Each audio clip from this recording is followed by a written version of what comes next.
Jesús dormint. Timothy Schmalz.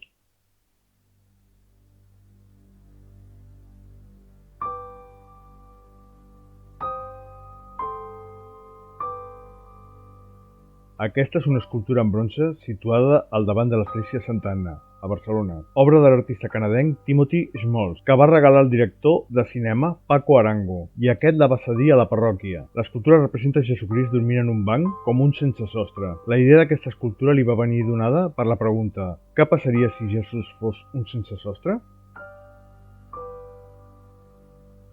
Esta es una escultura en bronce, situada frente a la iglesia Santa Anna, en Barcelona, obra del artista canadiense Timothy Schmalz, que regaló al director de cine Paco Arango, y este la cedió a la parroquia. La escultura representa a Jesucristo durmiendo en un banco, como un sin techo. La idea de esta escultura le vino dada por la pregunta: ¿qué pasaría si Jesús fuera un sin techo?